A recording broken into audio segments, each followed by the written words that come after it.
The surprising nature of grief for me was really how much I missed the person. It wasn't that they're missing out on stuff, it's that I'm missing out on them. I was invited to an event that both of us normally would have gone to.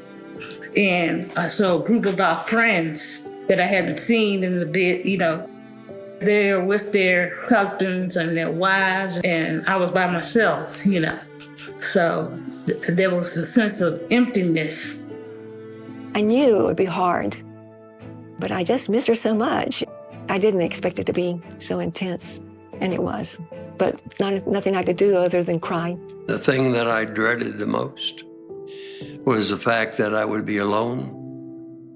And I tried to rationalize that I was a solitary type person and that being alone didn't bother me. But I didn't understand that I was going to be utterly alone. Have you ventured alone into a restaurant since your loss? Did you feel awkward or maybe self-conscious about being by yourself? Did it remind you of past experiences you shared with your loved one that you won't have again? This is one of the typical situations grievers face after the death of a loved one. After this kind of loss, sadness and loneliness are inevitable. You're forced to acknowledge that life is fragile and sometimes shockingly brief. There aren't any words that can remove the sting or uneasiness, but we do have some good news today. Even in your sadness, God can work, and in ways that might surprise you. Welcome to Grief Share.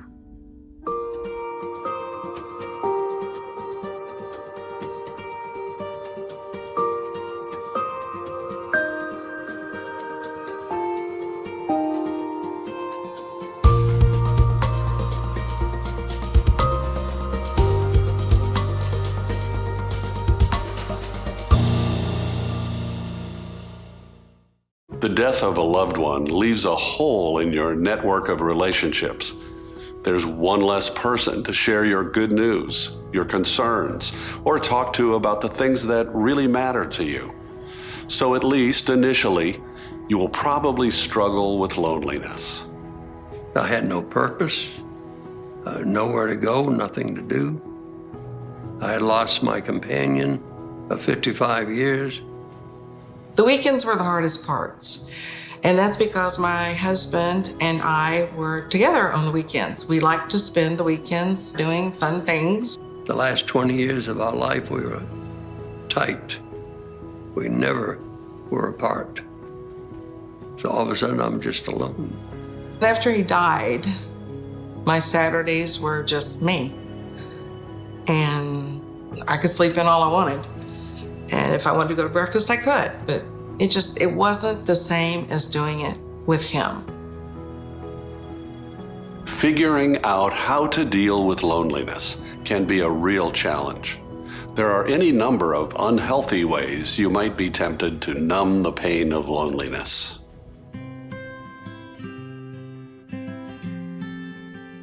There's a temptation to want to look for ways to numb my grief.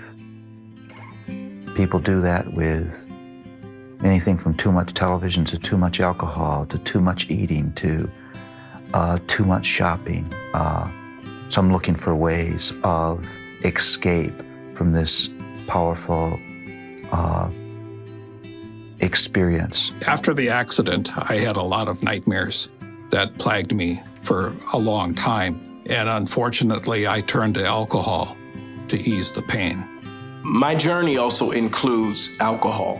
And I had a period of time after his death where I ran to that as well. Alcohol definitely was self-medicating, self-soothing.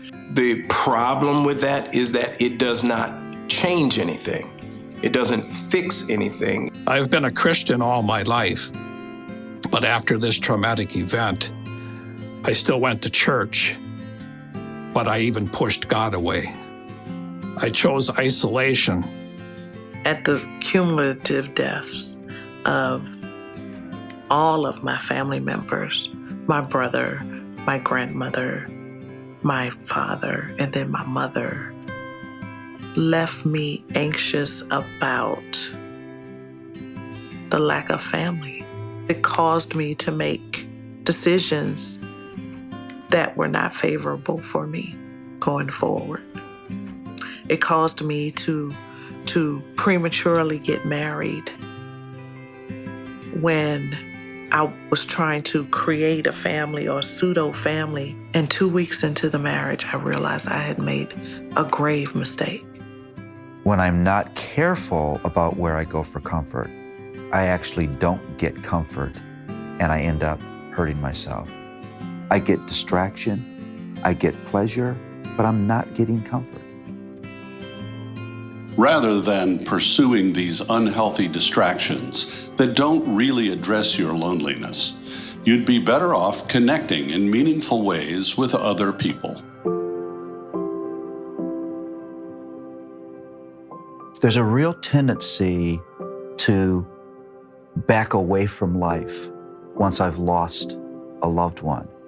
And when I do that, when I quit living, when I act like I've died too, what I end up doing is I just strengthen my loneliness. It's really easy to sit at home and say, I just don't want to deal with the world. But I also have forced myself out of my comfort zone to calling on friends. I had mixed feelings about letting my kids know where I needed them and knowing that their lives were so busy and so full. And I would, no, I can't bother them with this. But I got to the place where I actually expressed that to them. I'm glad I did. You have to be somewhat proactive and not just wait for people, especially in the early stages. Take advantage of the resources around you. And then be that for somebody else. That'll do wonders for you.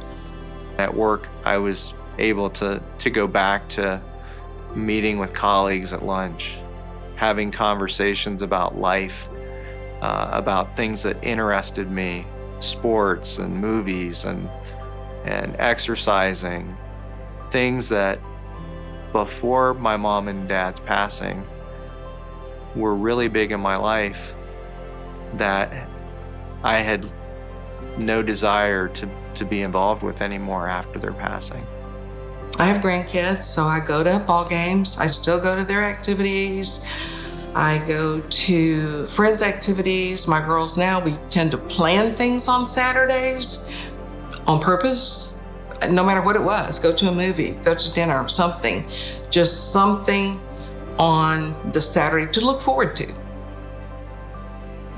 Making connections with other people is obviously an important strategy for dealing with loneliness. But we shouldn't forget another equally important, but sometimes forgotten strategy, drawing closer to God. After all, we are designed to have a relationship with Him. I didn't want to stay in isolation, but because I knew I would be alone at times, I wanted to value that time alone and create it as a place of solitude with the Lord. People can comfort you, but at the end of the day, you're alone with yourself. But God will never leave you. God isn't afraid of suffering. He took on a human body in the person of Jesus. Jesus is someone who knows what it feels like to really be hurting. The story of Jesus when he was grieving Lazarus' death is very helpful, because the sisters of Lazarus, they come to find Jesus. And then, Lazarus is one of Jesus's friends and says, hey, Lazarus is, sick and is likely going to die. When he got there and he saw that Lazarus had died, this is the shortest verse in the Bible. It says Jesus wept. Why is the one who's the resurrection and the life crying and weeping when he's going to raise Lazarus from the dead? But he still has the emotions of grief. Now, we theologically will take that and say because he sees the impact of sin and what sin does, and he's encountering the power of death. I get that. But he wept. He wept. I'm glad I've got a Savior who cries with me. Even though he knows there's going to be resurrection, he weeps. I can trust him because he's not someone who has just a theoretical knowledge of what it means to be hurting. He's lived it, and he can join me in mine as the friend who understands and the person who's committed to walking with me through my sorrow to the very end. Although it's true that life will eventually feel more stable or routine, don't be surprised when reminders of your loss trigger some bouts of sadness every once in a while. In session 2, we talked about unexpected triggers for sadness that we called grief ambushes. Now we'd like to focus on triggers for sadness you will probably be able to predict, like our earlier example of going into a restaurant you frequently enjoyed with your loved one. Other common triggers might be the anniversary of your loved one's death, birthdays, and holidays. Here are some strategies for handling these triggers. Bitter and sweet travel side by side in grief. And so as the calendar rolls on, we will have special days, holidays that we have to go through. And they seem to come back year after year. It's funny how they do that. How do we deal with that? How do we plan for it? I know that sounds strange, but plan for it. After a while, you sort of learned your own grief style as it relates to those days. You know, one of the things that I didn't expect was that the day before a holiday seems to be worse than the holiday itself. The anticipation of what it might be like.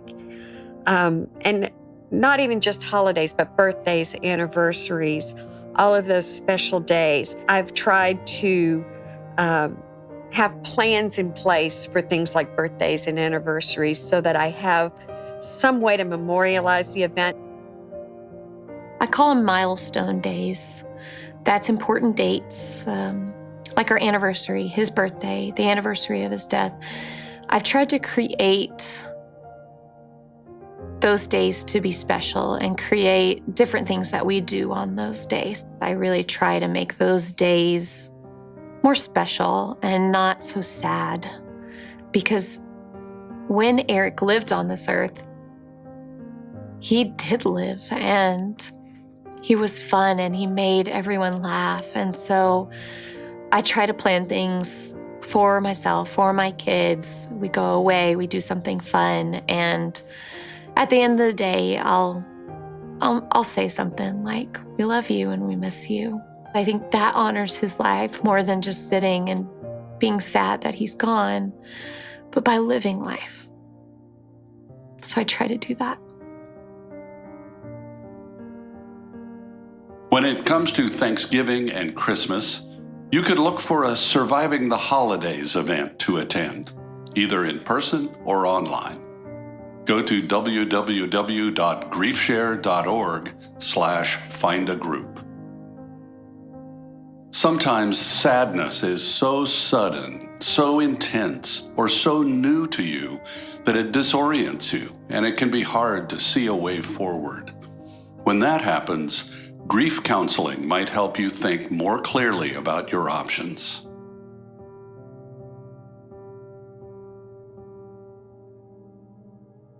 Robert Rogers, his wife Melissa, and their 4 young children were on their way home from a wedding when the unthinkable happened. A flash flood swept away their minivan and everyone in it perished except Robert. In a news conference, everyone that meant the most to me on this planet was washed away by that flash flood. I have nothing but memories and pictures left. Alone in my house was just so starkly silent. I especially missed so much of Melissa's passion. I missed her smile. I missed her laugh. I missed us snuggling in bed at night, just holding one another, just watching a good old black and white movie. It just felt so odd climbing into our bed without her there. It felt empty. It was so tough to wake up in bed and realize she's not there, and she never will be. And here I am alone. In order to deal with his deep sadness, Robert sought professional grief counseling. I learned that it's important to be transparent, not to hold anything back, that tears can be healing, that grief is very unique and very intricate, that it truly is like peeling back layers of an onion, that each layer brings forth tears and different emotions, that if we hold it in, it'll hold us back. I mean, I know, spiritually speaking, the devil desires our downfall, but God desires our development. And so through the counseling, it helped me look through the pain or past the pain and look for the purpose. What's God trying to develop through me? What does he want to bring through this? I just learned that just because I'm not married anymore, just because I'm not a father anymore, it doesn't mean that I'm half a person. I'm still a full, living, breathing person, and I have to take care of me and spirit and soul and body. So I had to trust that the death of my loved ones wasn't the death of me. Sometimes sadness can become so unrelenting and overwhelming that it disrupts your life to such a degree that you may be struggling with depression. Grief is a process. It's a normal human reaction. However, we need to also be mindful that sometimes it may take a downturn. Experiencing the loss of a loved one will naturally create sadness. But you can somehow function. With depression, there is not only sadness, it's lack of interest, lack of energy, and it leads to lack of functioning on your daily activities. I love to go for walks. I occasionally run. I love reading newspapers, reading books. I had stopped pretty much all of that, and I was just in my living room with the television on the couch, the lights off or dimmed. And it wasn't until I heard myself answer one of my wife's questions with "I don't care," and then dwell on how long have I been saying "I don't care," which my wife said, "You're pretty much saying I don't care to every question that I ask you." But there are other signs. If at least for 2 consecutive weeks, every day, all day, constantly, you're feeling irritable, your sleeping has changed, your appetite has changed, there is a sense of worthlessness, a sense of hopelessness, you're isolating from everybody. You've probably noticed that grief and depression can feel similar. Sadness, crying a lot, increased irritability, and changes in your sleeping and eating patterns can be part of either grief or depression. However, in grief, your sadness will come in waves. Sometimes you'll feel really bad, but at other times, you'll find yourself laughing at something you remember about your loved one. Having friends around usually helps to lighten your mood when you're grieving.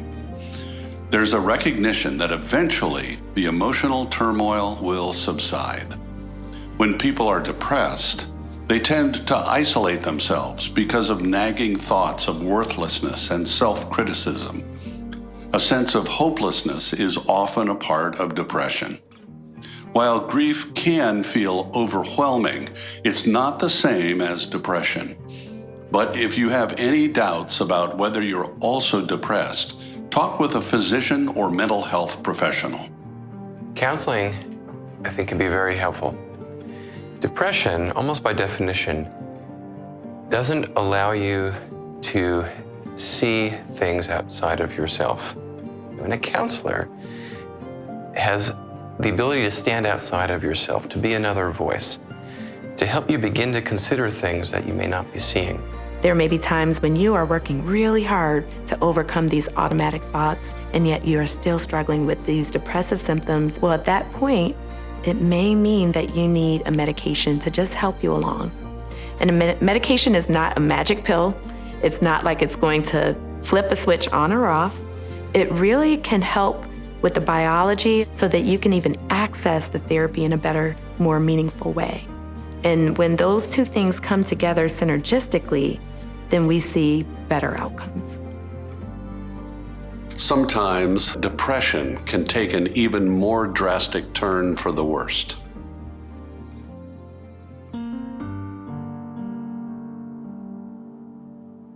I was 38 when Mike died, and I was doing the math.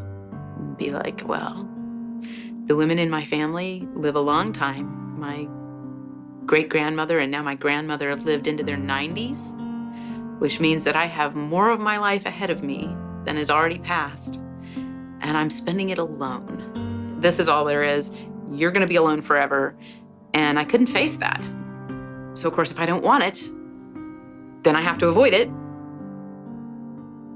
There was a little bit of an idea that it wasn't fair that Mike got to go to heaven and be with the Lord, and I got stuck with all the hard work.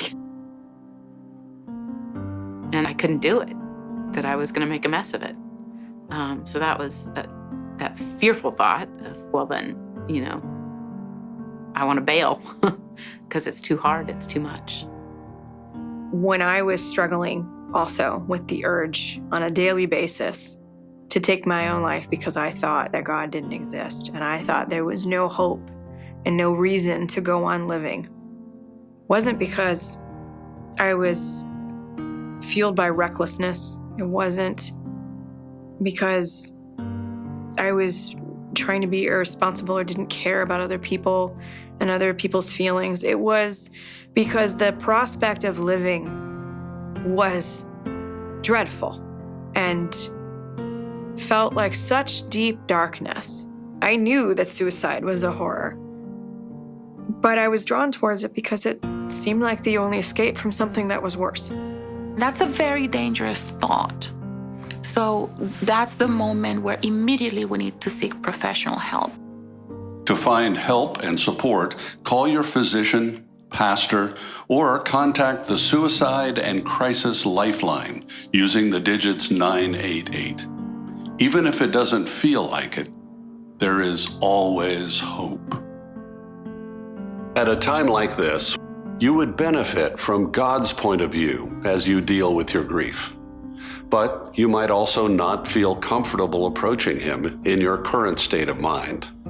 Rest assured, God knows about that struggle too. When pain is near, God often feels far. And in the midst of grief, we're wondering, what am I doing wrong? Or sometimes we can even get upset because for the first time in our life, it feels like heaven has a hostage. And I think this is where throughout Scripture, we see an invitation to be honest about that. I found in the Bible that, especially reading through the Psalms and listening to some of the problems that David dealt with in the Psalms, that there was an expression of what I was going through as an individual. And I could pray some of the same prayers. I could take that scripture and talk to God about it and say, yeah, I'm feeling cast down today, God, and I just need your help. When we think of songs, we think of praise. We think of praise songs, you know, but that's really like the smallest kind of psalm that there is in the book of Psalms. The majority of the psalms are psalms of lament. that there are Psalms where people are crying out to God about their suffering and their pain and their confusion and their frustration. It's okay to cry out to God. It's okay to be in a place of suffering and to express that. It doesn't mean that you have a lack of faith. If anything, the fact that you're taking your suffering and your pain to God means that you have faith, because you're taking those things to the one person that you believe can meet you in that. I used to think lament was complaining and grumbling. And I knew the Bible said you shouldn't complain and grumble, which is why I didn't lament, honestly. But then I learned that grumbling is talking about God, and lament is talking to God. And so when we grumble, we're saying to everybody else, God let me down. God wasn't there for me. And when we lament, we say, God, I feel like you let me down. You weren't there for me. And just like a relationship with a friend or a spouse, when we talk about them, it creates huge distance. But when we talk to God, it draws us to Him. Reading through the Psalms was a huge part of what brought me comfort. Psalm 23 is one of the most comforting Psalms in the Bible. He walks with us through the valley of the shadow of death. So I could connect with a lot of it. It was very relatable, and I felt like it spoke right to my reality of what I was in. And it's just so kind. It's just so kind that God is like, no, I want to be with you in this. Like, I want to be a part of this experience. I actually do want to walk with you through the valley of the shadow of death. When I said that, like, I meant it. I want to be with you in that. There are a lot of Psalms of lament in the Bible. Your participant guide uses a number of them to help you express and process your grief. Make sure you check them out. It's one way we can go to God when we don't know where else to turn. Sadness and loneliness are probably the most common and most pervasive aspects of grief that people face after the death of a loved one. You lost someone you love, and it makes sense that you would be sad and miss having their presence in your life. But as you work through your grief, it also makes sense that the intensity of your sadness and loneliness will diminish. Strengthening your other relationships, making meaningful connections with new acquaintances, and drawing closer to God can help alleviate both of them. As we'll see in our next session, these relationships are part of a larger plan to take care of yourself as you grieve. If you've been struggling with deep pain and sadness, read the article, Peace in the Midst of Grief, found in the front of your participant guide. Ron and Amy share how they discovered the path of peace in the midst of heartache. Are you enjoying the bonus video content on GriefShare? If you're looking for additional help for your journey and you haven't signed up yet, be sure to visit griefshare.org to access a wealth of additional GriefShare content filled with practical ideas and tips, as well as the daily encouragement you may need to continue making progress on your grief journey. Visit griefshare.org today. My physical body went downhill. I was not eating probably as healthy as I should have. I lost 15 pounds. It was hard sometimes to even write or hold a plate or a cup of coffee. I just didn't have the energy or the strength. I'd been a runner and I stopped running completely. You need to take care of yourself, take care of your body, take care of your mind, take care of your relationships, and take care of your soul. The key thing you want to look for is an activity that just sort of seems to bring you back to life. Thank you for joining us today. We'll talk to you next time.